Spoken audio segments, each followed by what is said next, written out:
এই যে বাচ্চাটা 5 মাস বয়সে ওর মা ও মায়ের আদর কি জিনিস ও দ্বিতীয় দিন এটা আর পৃথিবীতে কোনোদিনও বুঝবে না। এটা ওর ক্ষমতা নাই। আল্লাহ ওর কাছ থেকে ওর পৃথিবীর সবচেয়ে বড় নিয়ামত ওর থেকে নিয়ে গেছে। এটা মনে হয় আল্লাহ চাইছে। আল্লাহর কাছে আমি দোয়া করি ওরে নিয়ে আমার কলিজাটা আসলে ভিতরে ফাইটা যেতেছে। আমি সহ্য মানে আল্লাহটা হয়তো একটু আটকায় রাখতে পারতেছি না। এই বাচ্চাটা এটাই আর কি দোয়া করি এখন যে এই যে আল্লাহ যেন ওর অনেক বড় বানায়। ছোটবেলায় ওর মা নিয়ে গেছে। আল্লাহ ওর অনেক অনেক বড় বানাও দোয়া করি। আল্লাহ ওদের পরিবারের সবরে জামিল দে।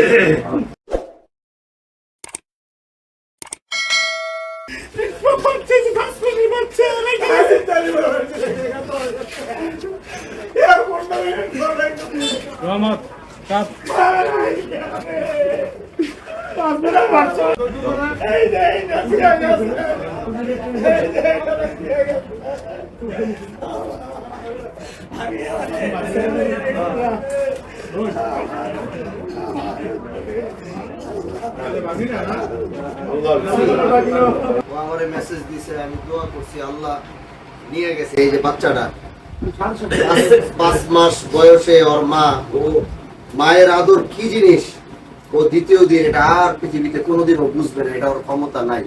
আল্লাহ ওর কাছ থেকে ওর পৃথিবীর সবচেয়ে বড় নিয়ামত ওর থেকে নিয়ে গেছে। এটা মনে হয় আল্লাহ চাইছে। তো আজকের এই যে বাচ্চা, এত ছোট ছোট বাচ্চা, এই যে এদের কিন্তু কোনো খালা নাই, কেউ নাই। এজন্য আপনারা যারা আমার মামি আছেন, আপনারা 4 মামি আছেন মনে হয় না? 2 মামি নাকি? 4 মামি 2 মামি এখানে বাসায় আছে।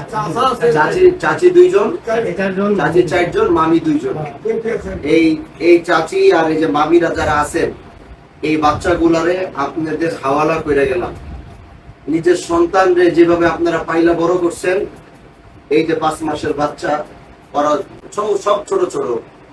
আপনাদের কাছে আমার অনুরোধ থাকবে, নিজের সন্তানের মতো কইরা, সন্তানের যেমন ভালো চাইছেন, ওদেরও সব সময় যে কাজ করলে ওদের ভালো হবে, আপনারা ওদের জন্য ওই কাজটাই করবেন। সন্তানের জন্য যেটা করছেন। আজকে ওরা এতিম হয়ে গেছে। বাবা, আমি একটা কথা সব সময় বলি, যদি বাবা হারায় যায়, মারা কেমনে কেমনে যেন সন্তানের মানুষ করে ফেলে। কিন্তু যদি মা হারা যায়, বাবারা ওই মায়ের দায়িত্বটা কোনোভাবেই পালন করতে পারে না। কারণ বাবারা ব্যস্ত থাকে, বাসায় থাকতে পারে না, রুজির জন্য তাদের বের হইতেই হবে। কিন্তু আমি দেখছি আমার নিজের খুব কাছের মানুষ, বাবা মারা গেছে একদম ছোট রাইকা, মারা কেমনে যেন ওদেরকে মানুষ বানায় আজকে অনেক বড় হয়ে গেছে। আজকে ওদের মা নাই, ওদের বাবা থাকবে কিন্তু বাবা ব্যস্ত থাকবে। বাবা রোজগারের জন্য বাইরে যাইতে হবে, ব্যবসা চাকরি করতে হবে, ব্যবসা বাণিজ্য করতে হবে। কিন্তু মাটার ওরা মায়ের, বিশেষ করে এই যে ওর নাম কি, মঈনুদ্দিন না, ওই হলো সবচেয়ে ছোট। ওর এজন্য নিজের বাচ্চার মতো করে আজকে আপনাদের কাছে, যেহেতু সানাউল্লাহ চাচা এই পরিবার আমাদের বাহাদুরপুরকে অনেক মানে ভালোবাসে, আপনারাও ভালোবাসেন, এজন্য আমরা নিজে আসছি, আইসা আপনাদের কাছে অনুরোধ করি। জানি আপনারা করতেছেন, তারপরও আমরা বলে যেতেছি বাচ্চাগুলো আপনাদের দায়িত্বে থাকবে।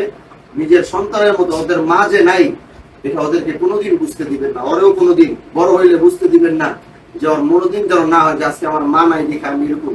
এটা কোনোদিন বুঝতে দিবেন না। এটা আপনাদের কাছে আমার অনুরোধ। আল্লাহর কাছে আমি দোয়া করি ওরে নিয়ে আমার কলিজাটা আসলে ভিতরে ফাইটা যেতেছে। আমি সহ্য মানে আল্লাহটা হয়তো একটু আটকায় রাখতে পারতেছি না। এই বাচ্চাটা এটাই আর কি দোয়া করি এখন যে এই যে আল্লাহ যেন ওর অনেক বড় বানায়। ছোটবেলায় ওর মা নিয়ে গেছে। আল্লাহ ওর অনেক অনেক বড় বানাও দোয়া করি। আল্লাহ ওদের পরিবারের সবরে জামিল দে। অন্তর থেকে দোয়া করি।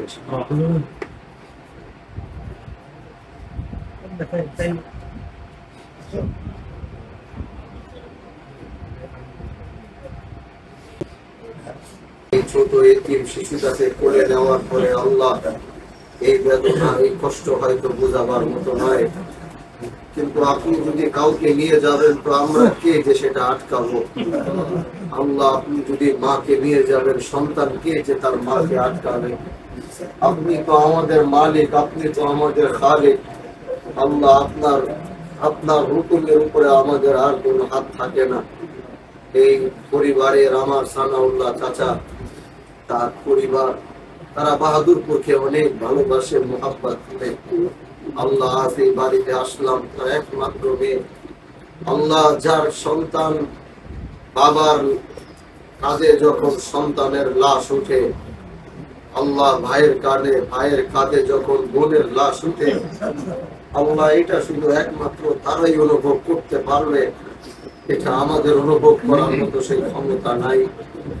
আজকে এই বাচ্চাগুলো এতিম হয়ে গেছে। আল্লাহ আজকে ওরা মা হারা হয়ে গেছে। জীবনের শেষ দিন পর্যন্ত ওদের মা হারা হয়েই থাকতে হবে। কারণ পৃথিবী থেকে একবার মা যদি বিদায় নিয়ে নেয়, আল্লাহ নিজের বিদায় হওয়া আগ পর্যন্ত এই মাকে আর কখনো পাওয়া দেখা সম্ভব না। এই বাচ্চাগুলা জানি না আল্লাহ এই প্রত্যেকটা এতিম বাচ্চাকে আপনার হাওয়ালা কইরা গেলাম, আল্লাহ আপনার জিম্মাদারি কইরা গেলাম। এই বাচ্চাগুলোর যা কিছু দরকার আপনার গায়েবের খাজানা থেকে আপনি ব্যবস্থা করে আল্লাহ এই বাচ্চাগুলোকে আপনার রহমতের চাদরে আপনি ঘেরায়া রাখবেন। আল্লাহ এই যে ছোট বাচ্চাটা, আল্লাহ ওরে আপনি হক্কানি রব্বানি আলেম হিসেবে কবুল করুন। বড় হয়ে ওর মায়ের কবরের সামনে গিয়ে দোয়া করতে পারে, আর মায়ের কবরের সামনে গিয়ে যেন দোয়া কইরা চোখের পানি ফেলতে পারে। আল্লাহ হাদিসের মধ্যে কইরা মায়ের প্রতি ভালোবাসা যাইরা প্রতিটা নামাজের পরে যেন মায়ের জন্য দোয়া করতে পারে। আল্লাহ তুমি সন্তানটাকে হক্কানি রব্বানি আলেমে দ্বীন হিসেবে আল্লাহ ওর ভাই ওর বাবা সবাই ভেঙে গেছে, মালিক সবাই ভেঙে গেছে। এই গোটা পরিবারকে তুমি সবরে জামিল দান করো আল্লাহ, গোটা পরিবারকে সবরে জামিল দান করো। আর মায়ের কবরটাকে জান্নাতের বাগান বানায় দিও, কবর থেকে জান্নাতের দরওয়াজা জানালাগুলোকে খুলে দিও। কিয়ামতের এই কঠিন মাঠ তুমি সহজ করে দিও আল্লাহ। ফুল সিরাত মিজানের পথ তুমি সহজ করে দিও আল্লাহ। হযরতে আম্মা জান, হযরতে আয়েশা, হযরতে খাদিজাদের সাথে একই জান্নাতে থাকার তৌফিক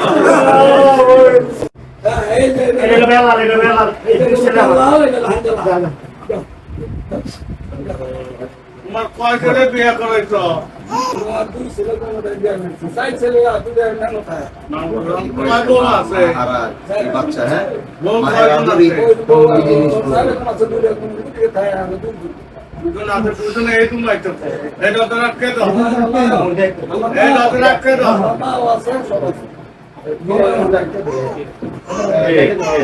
সবাই এই রুমে আসতে কও, দত রাখকে দাও মাঝখান দিয়া। Okay, 2 মাস একদম 5 মাস 10 ও